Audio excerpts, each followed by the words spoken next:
ಅಭಿವೃದ್ಧಿನೇ ಆಗ್ತಾ ಇಲ್ಲ. ರಾಜಕೀಯ ವ್ಯಕ್ತಿಗಳ ಕೈವಾಡ ಇವೆಲ್ಲ ಏನು ಅಂತಂದ್ರೆ ಇವತ್ತೊಂದು ದಿವಸ ಈಗ ದತ್ತು ತಗೊಂಡಿದ್ದಾರೆ, 10 ಕೋಟಿ ರೂಪಾಯಿ ಸಾಂಕ್ಷನ್ ಮಾಡಿದ್ದಾರೆ. 10 ಕೋಟಿ ಸಾಂಕ್ಷನ್ ಮಾಡಿದ್ರೆ ಇದಕ್ಕೆ ನೋಡಿ ಸಮಾಧಿಗೆ ಬರೀ 1 ಕೋಟಿ ಸಾಧನೆ ಮಾಡಿದ್ರು ಬೇರೆ ರೀತಿಯಲ್ಲಿ ಮಾಡ್ಬೋದು. ಇದನ್ನ ಉದ್ಯಾನವನ ಮಾಡ್ಬೋದು. ಅದು ಅವರ ಕನ್ಸೆಪ್ಟ್ ಅಲ್ಲ ಅವ್ರದ್ದು. ಈಗ ನೋಡಿ ಅಲ್ಲಿಂದ ಕಲ್ಲಳ್ಳಿ ಆ ಮೇನ್ ರೋಡಿಂದ ಈ ಕಡೆ ಮಂಗಳೂರಿಗೆ ಹೋಗೋ ಮೇನ್ ರೋಡ್ವರೆಗೂ ಕೂಡ ನೋಡಿದ್ರೆ ಪೂರ್ತಿ ಗುಂಡಿಗಳು ಬಿದ್ದಿದೆ. ಯಾರು ಪ್ರಶ್ನೆನೇ ಮಾಡ್ತಾ ಇಲ್ಲ. ದುಡ್ಡು ಏನಾಯ್ತು? 10 ಕೋಟಿ ರೂಪಾಯಿ ದುಡ್ಡು ಏನಾಯ್ತು? ಈಗ ಅವ್ರ ಮನೆಗೆ ಹೋಗಿ ನೋಡಿ, ಮಳೆ ಟೈಮಲ್ಲಿ ನೋಡಿದ್ರೆ ಆ ಮಳೆ ಪೂರ್ತಿ ಸೋರ್ತಾ ಇದೆ, ಎಲ್ಲ ಪೂರ್ತಿ ಮನೆ ಒಳಗಡೆ ನೀರು ನಿಂತಿದೆ. ಅದು ಕೇಳೋರು ಯಾರು ಇಲ್ಲ. ಈಗ ಅವ್ರದ್ದು ಮನೆ ಕೈ ಹಂಚಿನ ಮನೆ ಪೂರ್ತಿ ಮುರಿದೋಗಿದೆ, ಅದು ಕೇಳೋರು ಯಾರು ಇಲ್ಲ. ಈಗ ಮುಖ್ಯಮಂತ್ರಿಗಳು ನಾನು ದತ್ತು ತಗೊಂಡಿದ್ದೀನಿ, ಬಿಡುಗಡೆ ಮಾಡ್ತೀನಿ ಅಂತ ಹೇಳಿದ್ರು, ಬಿಡುಗಡೆನೂ ಮಾಡಿದ್ರು. ಮಾಡಾದ್ಮೇಲೆ ಪ್ರಶ್ನೆನೇ ಮಾಡ್ತಾ ಇಲ್ಲ. ಯಾಕೆ ಮಾಡ್ತಾ ಇಲ್ಲ? ಪ್ರಶ್ನೆಗಳು ಯಾಕೆ ಮಾಡ್ತಾ ಇಲ್ಲ? ನಾನು ಅದನ್ನ ಕ್ವಶನ್ನು. ರಾಜಕೀಯ ವ್ಯಕ್ತಿಗಳು ಈಗ ಇವತ್ತುವರೆಗೂ MLA ಆಗಲಿ, ಮಾಜಿ MLA ಆಗಲಿ ಯಾರು ಬರ್ತಾ ಇಲ್ಲ. ಯಾಕೆ ಬರ್ತಾ ಇಲ್ಲ? ದುಡ್ಡು ಏನು ಮಾಡಿದ್ರು? ಅಧಿಕಾರಿಗಳು ಕ್ರಮ ಯಾಕೆ ತಗೋತಾ ಇಲ್ಲ? ನಾನು ಅದ ಪ್ರಶ್ನೆ. ಈಗ ಅವ್ರಗಳಿಗೆ ಏನು ಉದ್ದೇಶ? ದುಡ್ಡು ತಿನ್ಬೇಕನ್ನೋ ಉದ್ದೇಶನಷ್ಟೇ, ಬೇರೆ ಯಾವ ಉದ್ದೇಶನೂ ಇಲ್ಲ. ಆ ಬಿಲ್ ಮಾಡಬೇಕು, ಇದು ಮಾಡಬೇಕು, ಅದು ಮಾಡಬೇಕು, ಎಲ್ಲ ಮುಗಿದೋಯ್ತು. ಯಾರು ಪ್ರಶ್ನೆನೇ ಮಾಡ್ತಾ ಇಲ್ಲ. ಒಬ್ಬ ರೈತ ಪ್ರಶ್ನೆ ಮಾಡ್ತು ಅಂತಂದ್ರೆ ಅವನಿಗೆ 106 ಕಾರಣಗಳು ಹೇಳಿ ಅವನು ಬಾಯಿ ಮುಚ್ಚುವಂತ ಇವತ್ತು ರಾಜಕಾರಣಿಗಳು ಮಾಡ್ತಾ ಇದ್ದಾರೆ. ಸಿದ್ದರಾಮಯ್ಯನವರು ಇವತ್ತುವರೆಗೂ ಬಂದ್ರು, ಈಗ ಸ್ಮಾರಕ ಆಗ್ಬೇಕು, ಅಭಿವೃದ್ಧಿ ಆಗ್ಬೇಕು ಕಲ್ಲಳ್ಳಿ ಅಂತ, ದತ್ತು ತಗೋತೀನಿ ಅಂತ ಅಂದ್ಬಿಟ್ಟು ಮಾಡಿದ್ರು. ಇವತ್ತುವರೆಗೂ ಕಾಲ ಹಾಕಿಲ್ಲ. ಯಾಕೆ ಹಾಕಿಲ್ಲ? ನನ್ನ ಪ್ರಶ್ನೆ ಅಷ್ಟೇ. ವೈಯಕ್ತಿಕವಾಗಿ ಮಾತಾಡೋದೆಲ್ಲ ಬಿಟ್ಬಿಡಿ, ವೈಯಕ್ತಿಕವಾಗಿ ಮಾತಾಡೋದು ಬಿಡಿ. ನಿಮ್ಗೆ ತಾಕತ್ತು ಇದ್ದಂತ ಇದ್ರೆ ಈ ಊರನ್ನ ಬಂದು ಅಭಿವೃದ್ಧಿ ಮಾಡಿ. ಇಲ್ವಾ ಮನೆಯಲ್ಲಿ ಕಂಬಳಿ ಹೊಚ್ಕೊಂಡು ಮಲಿಕಳಿ. ಯಾರು ಯಾವುದೇ ಕಾರಣಕ್ಕೂ ಬರಬೇಡಿ. ಹಿಂದುಳಿದ ಅವ್ರು ಹೇಳ್ತಾರೆ ದೇವರಾರ್ಸು ಮಾಡೋಂಥ ಒಂದೊಂದು ಕಾಮಗಾರಿಗಳನ್ನ ಅವ್ರು ಇರತಕ್ಕಂಥ ಬಡವ್ರ ಬಗ್ಗೆ ಮಾಡಿರ್ತಕ್ಕಂಥ ಇವ್ರ ಯೋಗ್ಯತೆಗೆ ಒಂದು ಮಾಡೋಕ್ಕಾಗಲ್ಲ. ಬರೀ ಸುಳ್ಳು ಮಾತುಗಳು, ಬರೀ ಪೊಳ್ಳು ಇವ್ರ ಮಾತುಗಳು. ಆ ಮಾಧ್ಯಮದ ಹಿಂಗೆ ಮಾಡಿದ್ರು, ಅದು ಮಾಡಿದ್ರು, ಅದನ್ನ ಕಟ್ಕೊಂಡು ಬರೀ ಆ ಹೋರಾಟಗಳ ಅಷ್ಟೇ ಬಿಟ್ರೆ ಜನರನ್ನ ಉದ್ದೇಶವಾಗಿ ಊರನ್ನ ಉದ್ಧಾರ ಮಾಡಬೇಕು, ಇದು ಮಾಡಬೇಕು ಅನ್ನೋದು ಕಾನ್ಸೆಪ್ಟೇ ಇಲ್ಲ ಸರ್. ರಾಜಕಾರಣಿಗಳು ಹೇಳಿ ಸರ್. ದೇವರಾಜ್ ಅರಸು ಅವ್ರನ್ನ ನೆನ್ಸ್ಕೊತಾ ಇದ್ದಾರೆ, ಆದ್ರೆ ಊರ್ನ ಮಾತ್ರ ನೆನ್ಸ್ಕೊತಾ ಇಲ್ವಾ? ಖಂಡಿತ ಸರ್ ಅದು ಅವ್ರನ್ನ ಮಾತ್ರ ನೆನ್ಸ್ಕೋತಾರೆ. ಯಾಕೆ ಸುಮ್ಮನೆ ಬೂಟಾಟಿಗೆ ನೆನ್ಸ್ಕೊಳ್ಳೋದಷ್ಟೇ.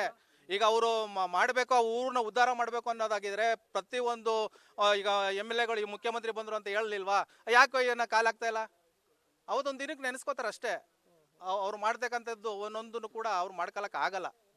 ಇವತ್ತು ಬರೀ ಮಾತು, ಆಶ್ವಾಸನೆ ಬಿಟ್ರೆ ಇನ್ನೇನು ಮಾಡೋಕ್ಕಾಗಲ್ಲ ಸರ್. ಇವ್ರುಗಳು ವೇಸ್ಟ್ಗಳು, ಇವರು ವೇಸ್ಟ್ ಫಲಗಳು. ಇವರು ದುಡ್ಡು ಮಾತ್ರ, ದುಡ್ಡು ಅಷ್ಟೇ ಅವ್ರಿಗೆ ಜೀವನ. ದುಡ್ಡು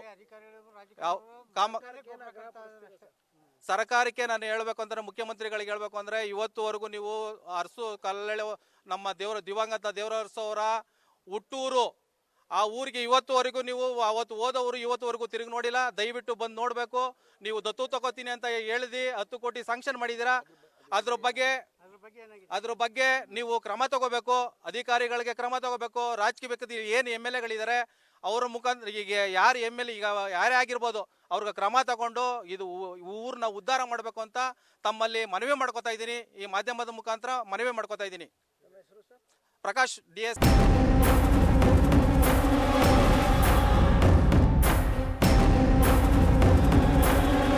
ಹೇಳಿದ ಥರನೇ 2013ರಲ್ಲಿ ನಮ್ಮ ಮಾಜಿ ಶಾಸಕರು ನಮ್ಮ ಸಿದ್ದರಾಮಯ್ಯ ಸಾಹೇಬ್ರ ಹತ್ರ ಹೇಳಿ 10 ಕೋಟಿ ಫಂಡ್ನ ಏನು ರಿಲೀಸ್ ಮಾಡಿಸಿದ್ರು.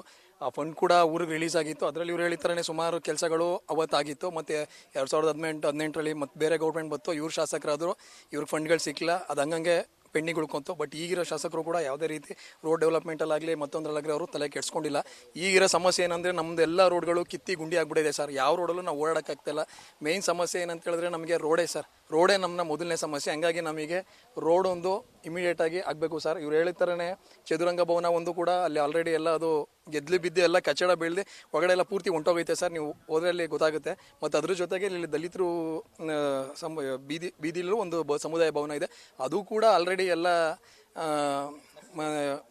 ಇದಾಗೋಗಿದೆ ಸರ್, ದುರಸ್ತಿ ಆಗೋಗಿದೆ ಸರ್. ಅದನ್ನು ಮರು ಕಾಮಗಾರಿ ಮಾಡಬೇಕು ಸರ್. ಇವಾಗ ನಾವು ಸರ್ಕಾರಕ್ಕೆ ಏನು ಮನವಿ ಮಾಡ್ತೀವಿ ಅಂತ ಹೇಳಿದ್ರಿ, ಏನು ನೀವು 2013ರಿಂದ 2018ರಲ್ಲಿ ಇದೇ ಸರ್ಕಾರ ಇತ್ತು, ನಮ್ಮ ಊರನ್ನ ದತ್ತು ತಗೊಂಡಿದ್ರಿ, ಅದೇ ರೀತಿ ಮತ್ತೊಮ್ಮೆ ನೀವು ನಮ್ಮ ಊರನ್ನ ಮಾದರಿ ಗ್ರಾಮವಾಗಿ ಮಾಡಿ ಮತ್ತೆ ನೀವು ದತ್ತು ತಗೊಬೇಕು. ಜೊತೆಗೆ ನಮಗೆ ನಾನು ಹೇಳ್ದಂಗೆ ಸರ್, ಇಲ್ಲಿ ವಿದ್ಯಾರ್ಥಿಗಳಿಗೆ ಬಸ್ಸು ಸಮಸ್ಯೆ ಭಾಳ ಐತೆ ಸರ್. ಊರೊಳಗಡೆ ಒಂದು ಬಸ್ಸು ಹೋಯ್ತಿತ್ತು, ಆ ಬಸ್ಸು ಇವಾಗ ಕೋವಿಡ್ ಕಾರಣ ಹೇಳಿ ನಿಲ್ಲಿಸ್ಬಿಟ್ಟಿದ್ದಾರೆ. ದಯಮಾಡಿ ಆ ಬಸ್ನ ಈ ಮಾಧ್ಯಮದ ಮುಖಾಂತರ ಕೇಳೋದೇನೆಂದೇಳಿ ಆ ಬಸ್ನ ಮತ್ತೆ ರಿವೈಟ್ ಮಾಡಿ ಆ ಬಸ್ನ ಊರೊಳಗಡೆ ಹೋಗೋ ಥರ ಮಾಡಿದ್ರೆ ಇಲ್ಲಿರೋ ವಿದ್ಯಾರ್ಥಿಗಳಿಗೆ ಮತ್ತು ಸುತ್ತಮುತ್ತ ಇರೋ ಎಲ್ಲ ಒಂದು ವಿದ್ಯಾರ್ಥಿಗಳಿಗೆ ಮತ್ತು ಕೆಲವೊಂದು ಜನ ಮೈಸೂರಿಗೆ ಹೋಗುವಂಥವ್ರಿಗೆ ಇದು ಹೆಲ್ಪ್ ಆಗುತ್ತೆ ಸರ್. ದಯಮಾಡಿ ಅದನ್ನು ನೀವು ಮಾಡ್ಕೊಂಡು ಅಂತ ಸರ್. ಅದು ಕೋವಿಡ್ ಕಾರಣ ಹೇಳಿ ನಿಲ್ಲಿಸ್ಬಿಟ್ರು ಸರ್ ಆ ಬಸ್ನವರು. ರಾತ್ರಿ 9:00 ಬರ್ತಿತ್ತು ಅದು ಊರೊಳಗಡೆ, ಮತ್ತು ಬೆಳಗ್ಗೆ ಅದೇ ಬಸ್ 6:00 ಬರ್ತಿತ್ತು ಸರ್.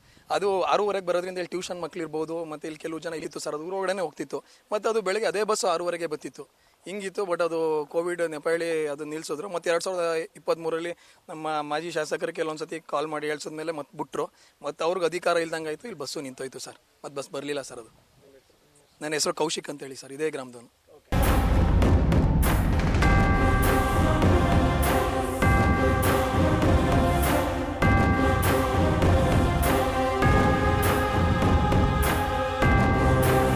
ಪಾಪ ಸಾಹಿತಿಗಳು ಆ ಚದುರಂಗ ಭವನ ಏನಾಗಿದೆ ಸರ್ ಅಂತಂದ್ರೆ ಹಕ್ಕಿಗಳು ಕುಂತು ಕಚಡ ಮಾಡಿಬಿಟ್ಟಿದ್ದಾವೆ. ಅದು ಇದಾಗಬೇಕು, ಹೊಸದಾಗ ಆಗಬೇಕು.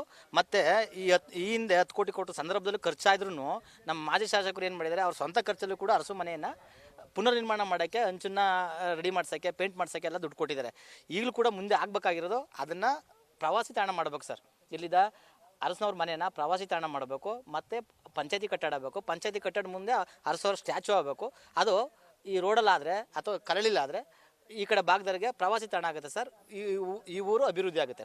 ಜೊತೆಗೆ ಈ ಊರಲ್ಲಿ ಏನಾಗಬೇಕು ಅಂತಂದರೆ ಪ್ರತಿಯೊಬ್ಬ ಮನೆಗೂ ಕೂಡ ಒಂದು ಮಾಜಿ MLA ಅವರು ಮಂಜುನಾಥ್ ಅವರು ಏನು ಮಾಡಿದ್ದಾರೆ ಅಂತಂದರೆ SC ಜನಾಂಗದವರಿಗೆ, ಪರಿಶಿಷ್ಟ ಜನಾಂಗದವ್ರಿಗೆ ಏನು ಮಾಡಿದ್ದಾರೆ, ಒಂದು ನೇರ ಸಾಲ ಅಂತೇಳಿ ಅಥವಾ ಒಂದು ಬೋರ್ವೆಲ್ಲು ಪ್ರತಿಯೊಂದು ಮನೆಗೂ ಸರ್ಕಾರದ ಸವಲತ್ತು ತಲುಪಿಸಿದ್ದಾರೆ. ಊರ್ನ ಸರ್ಕಾರ ಏನಾದ್ರು ನಿರ್ಲಕ್ಷ್ಯ ಮಾಡಿದ್ಯಾ ಅಂತ ಅನ್ಸುತ್ತೆ ನಿಮ್ಗೆ? ಸರ್ ಈ ಹಿಂದೆ ಮಾಡಿರ್ಬೋದು ಸರ್, ಈಗ ಅವ್ರು ಬದಲಾವಣೆ ಮಾಡಬೇಕು ಸರ್. ಈಗ ಅದು ನಮ್ಮ ಸಿದ್ದರಾಮಯ್ಯ ಸಾಹೇಬರು ಅವರ ಹೆಸರು ಹೇಳ್ಕೊಂಡೇ ಇದ್ದಾರೆ. ಅವರು ಕೂಡ ಇನ್ನೂ ಹೆಚ್ಚು ಒತ್ತು ಕೊಟ್ಟು ಇದಕ್ಕೆ ಇನ್ನೂ 10 ಕೋಟಿ 20 ಕೋಟಿ ಅಮೌಂಟನ್ನು ದುಡ್ಡನ್ನು ಅಭಿವೃದ್ಧಿ ಕೊಟ್ಟು ಅಭಿವೃದ್ಧಿ ಮಾಡಿಸೋಂಥ ಕೆಲಸ ಆಗ್ಬೇಕು ಸರ್. ನಮ್ಮ ಕಲ್ಲಳ್ಳಿಲಿ ಅಭಿವೃದ್ಧಿ ಅಂತೂ ಆಗಬೇಕು ಸರ್. ಆಗಿಲ್ಲ, ಕುಂಠಿತಗೊಂಡಿದೆ ಅದು. ಕೊಟ್ಟಂತ 10 ಕೋಟಿಲಿ ಅಲ್ಲಿ ಇಲ್ಲಿ ಹೋಗಿದೆ, ಒಂದು 4-5 ಕೋಟಿ ಹೋಗಿದೆ. ಅದನ್ನು ಜೊತೆಗೆ ಇನ್ನೂ ಒಂದು 5-10 ಕೋಟಿ ಕೊಟ್ಟು ಅಭಿವೃದ್ಧಿ ಮಾಡ್ಬೇಕು ಸರ್. ಇನ್ನೂ ಅದು ಹಿಂದುಳಿದಿದೆ ಸರ್, ಅಭಿವೃದ್ಧಿ ಆಗಲೇಬೇಕು ಕಂಪಲ್ಸರಿ ಸರ್. ಶಿವರಾಜ್ ಅಂತ ಹೇಳಿ ಮುತ್ತುರಾಯನಹಳ್ಳಿ, DSS ತಾಲೂಕು ಹುಣಸೂರು ತಾಲೂಕು ಕನ್ವೀನರ್.